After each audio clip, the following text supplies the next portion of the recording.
time for wine. Добрый день всем, кто любит вино, всем, кто хочет полюбить вино. Меня зовут Алексей Дмитриев, я сомелье. Сегодня мы дегустируем вина США. В гостях у меня Mr. Sander Friend, right? Correct. If you don't mind to introduce yourself, and we start the beautiful tasting of two wines. We have one sparkling today, which is Domaine Michel Blanc de Blanc, one of my favorites, and Columbia Crest, two wines Shiraz 2007. Well, it sounds like very pleasant wines. I'm Sander Vriend from Saint Michel Wine Estates.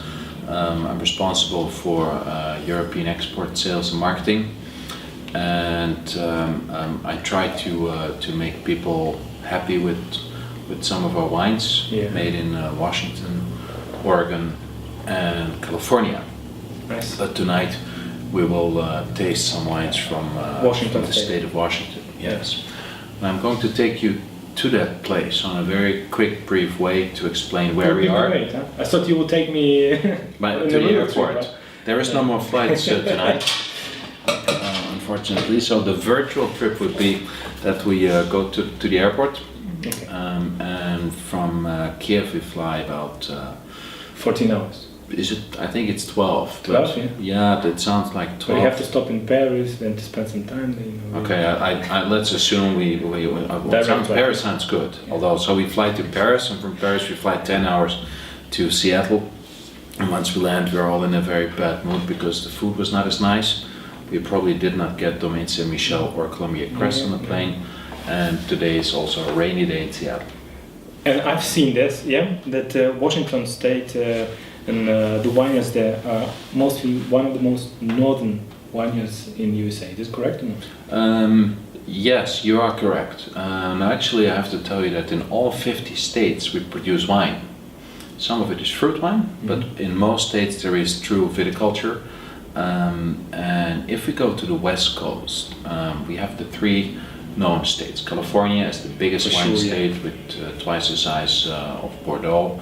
Then directly north of California you have Oregon, and north of Oregon you have the state of Washington. It's directly south of the Canadian border. Do they have snow right now already, you know? We had some snow actually, yes, it fell the last couple of days, I see. which is not unusual, and I'll tell you why. We are on the same latitude as Bordeaux. The 46th latitude, a little north and a little south. Really? We are. And in Seattle it's pretty rainy. We have a lot of influence from the Pacific Ocean, which is cold. But east of Seattle we have the Cascade Mountains that go up to about 4,500 meters, and that keeps away the bad weather influence from the Pacific Ocean. Now, when you go east of the mountains, you are in the desert, but also no more influence from the Pacific Ocean. So in summer it's hot, and in winter it's cold. And heat in summer means about 40 to 45 degrees Celsius during the day. But this is tricky, because, for example, this year I've read that in Spain, for example, in Rioja and Castilla-La Mancha, when it's too hot, it's no good for the wines because they suffer. You don't have the proper acidity. And when it is, and you have the early harvest then. When it is, well, what you need is you need to have enough heat accumulation throughout the entire season. Okay.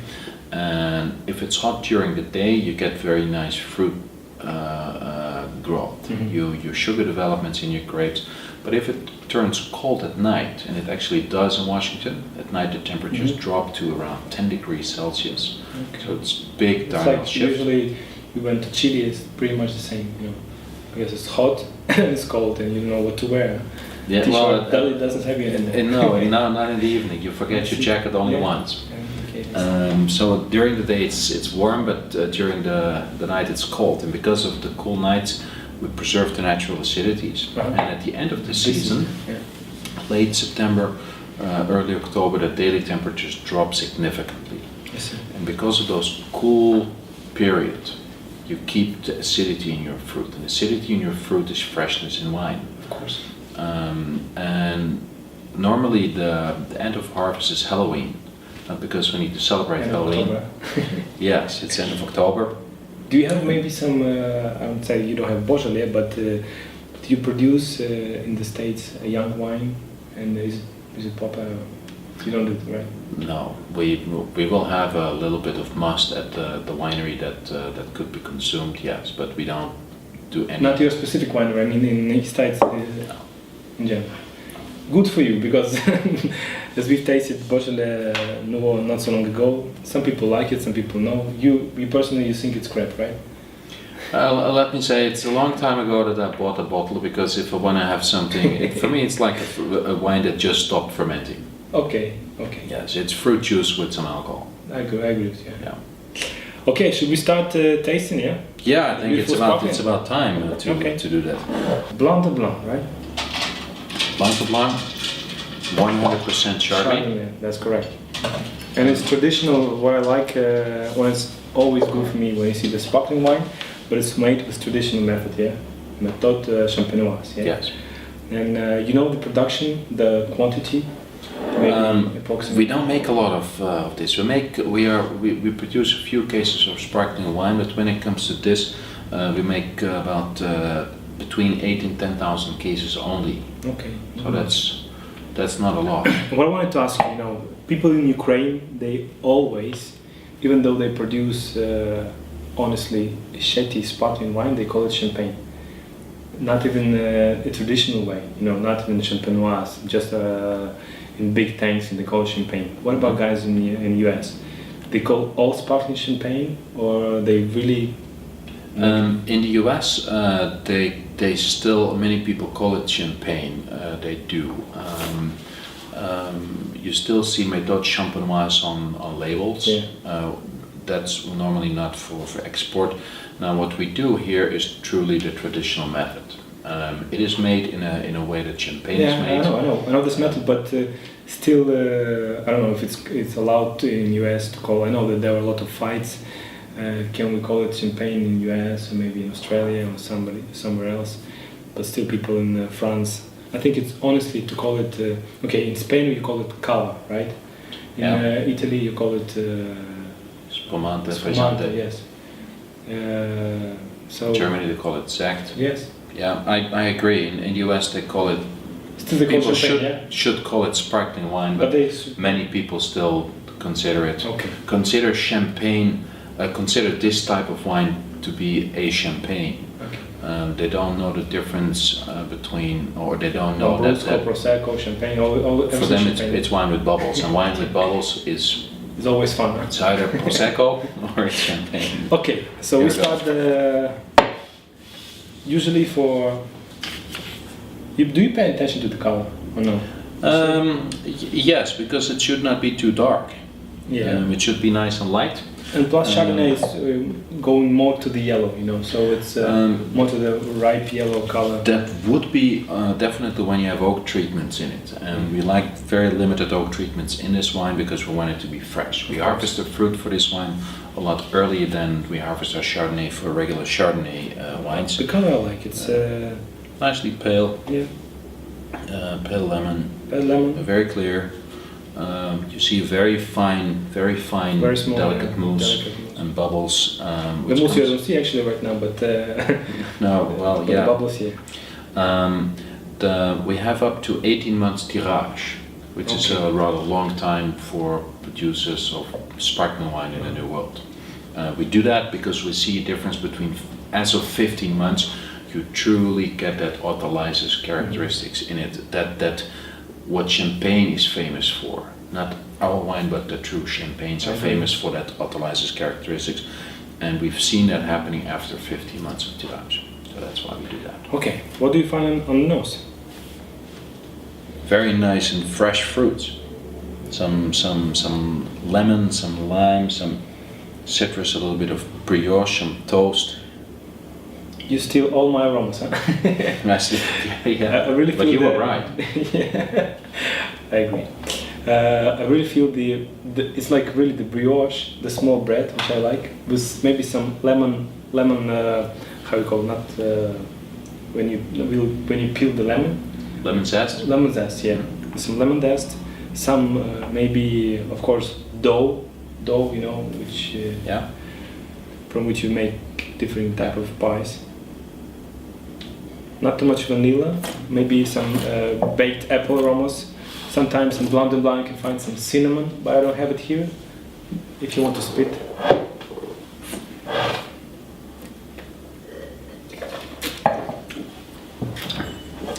What I like so much about this, that it's very fresh, very vibrant. The acidity is very pronounced, but it's all very well integrated with all the flavors. I agree. The mousse is really, you can really feel it.